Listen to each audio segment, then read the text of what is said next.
All right, for more on this, let's now welcome Emma van der Walt, founder and CEO of Brave to Love. Emma, thank you so much for your time. Welcome to the show. So let's first look at this matter. I mean, what do you think of these incidents seemingly on the rise in the country, perpetuated by foreign nationals, some of whom are in the country legally themselves?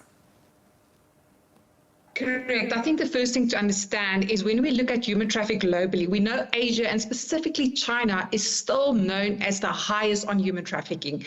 Secondly, we need to understand traffickers will look for vulnerabilities. They look for vulnerable groups of people. So once you look at an illegal immigrant, they are vulnerable. There's passport control. So whatever control they can have, and that is the concern. And for South Africa, I think this is very important that we do look at our labor laws and monitor these type of places, these factories where there are illegal immigrants, and also to be able to see when we look at a person working in this type of factory, do we look at an illegal immigrant or is this person possibly a victim of human trafficking? And I suppose with our current situation, Emma, of job scarcity, it leads to quite a lot of job scams. And this is how actually the bulk of these human trafficking victims are actually lured into the country.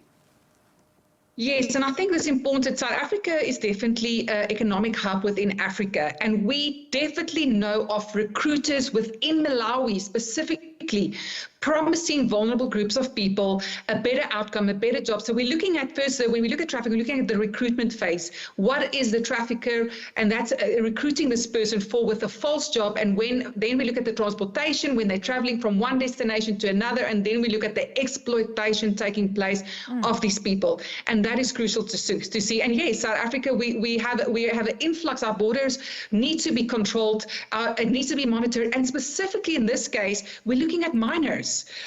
Children needs to be protected firstly and utmost, and not being able to work in these conditions. I mean, very recently there was that issue of those foreign nationals who actually had to break a window and of course go and talk to some of the locals to get any police to actually look into the incident. But I mean, this is really a cause for concern, Emma. I made reference to this earlier on for another crime-related interview where the Portfolio Committee of Security was actually addressing oral questions in Parliament just this week. And the issue, as you've just rightly pointed out, of porous borders was referred as basically being the core of where our crime actually emanates from. Yet we don't really get the plans or the willingness on how they're going to combat these types of crimes. And meanwhile, they're just escalating. So what are police or the relevant authorities not doing correctly? We understand there's also the issue of corruption amongst these border management authorities themselves.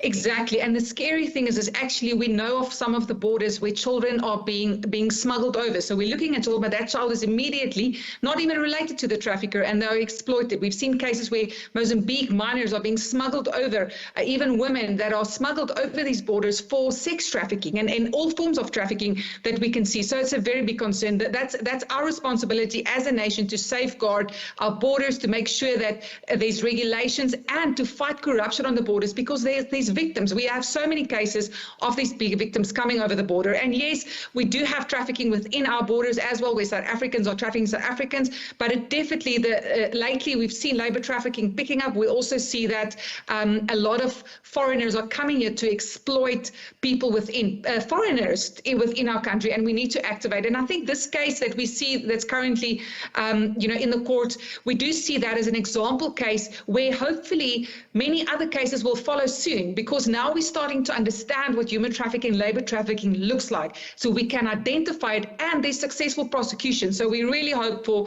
a great prosecution in this, and that we make a stand and also say that this is our country and we need to safeguard other people that are coming into, and so that we don't become a trafficking hub, which is a risk for many people coming here. You know, Emma, we are always being accused of just being a reactionary state. Once things actually happen, only then we try to look for for solutions. But I mean, we all know that the pop-up of these foreign malls and sweatshops around most CBDs in the country use the same labor of mostly undocumented foreign nationals because of the cheap labor, and they know very well that they're bypassing our labor laws. I mean, you heard the interviews preceding our interview there. They conceded to the fact that citizens have been raising the alarm on this very same matter for a while now.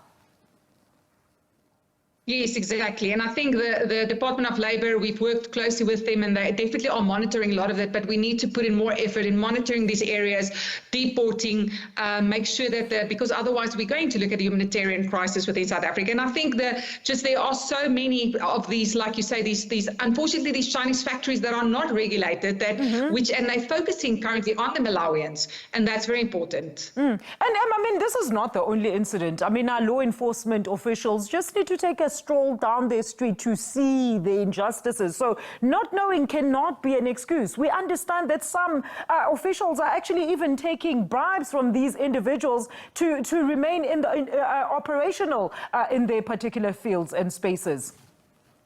Yes, we're looking at organized crime. So when we look at when we start profiling a trafficker, we know that a trafficker will always find a way to align themselves within law enforcement to find that protection. We heard Mr. say, like the Congolese giving protection. So we see how they will try to find ways to protect themselves. Some of these traffickers have access to Home Affairs, making false documentation. To get false passports, get false visas, working visas. So those things we do have the tools. We need to manage those tools and really sought after justice, because we're protecting the larger community here. We're protecting our citizens, and that's very important. Absolutely. Emma, thank you so much for your time and input this afternoon. Ms. Emma van der Walt, she's the CEO of Brave to Love, on the Chinese individuals now facing a row of charges for human trafficking.